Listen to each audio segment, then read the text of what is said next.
Hey, I'm Meschisi. I'm the assistant women's rugby coach and also assistant sport performance coach here at Queen's University. Today I was going to go over some ball handling skills that you can do by yourself.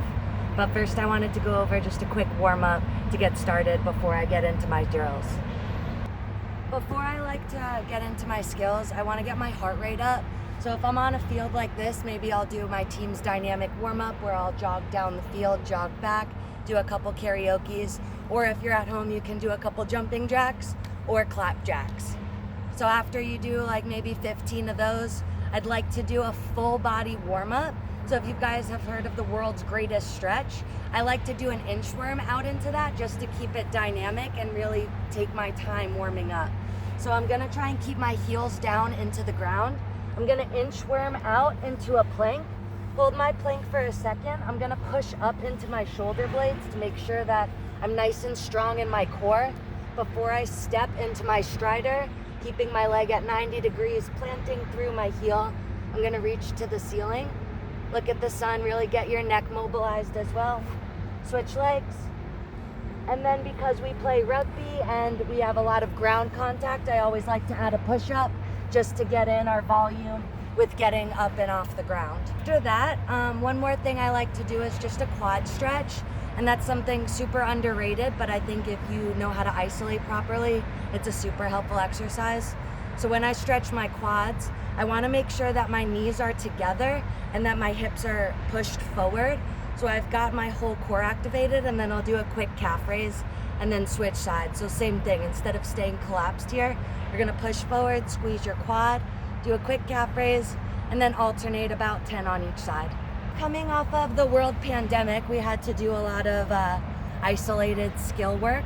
So this is a cool tool that we use in rugby. It's called a wall ball, and it's basically a rugby ball cut in half.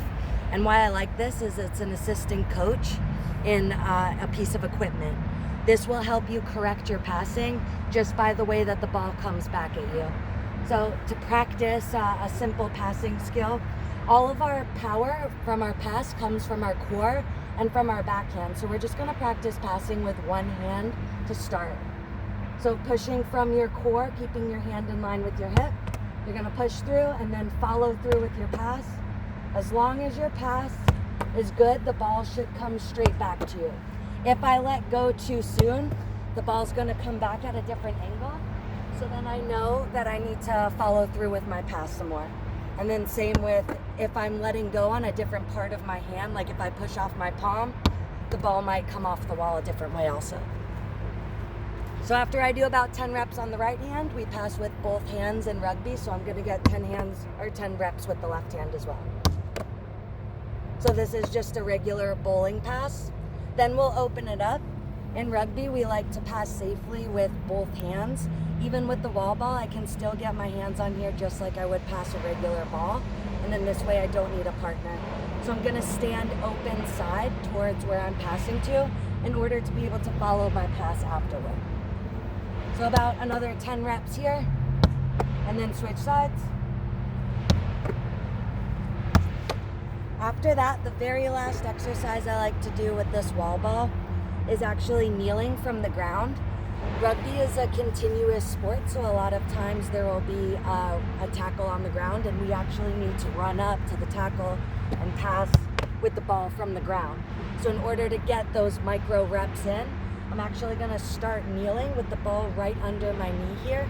I'm gonna have this hand come from the outside to the back of the ball. This front hand I wanna keep on the middle piece of the ball, and I'm gonna focus on really keeping my core engaged and following through with my pass here.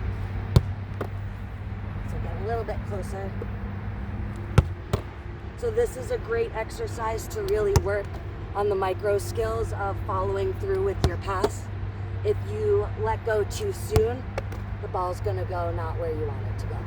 So again, about 10 reps on each side, and I'll usually do about 4 sets or so of that.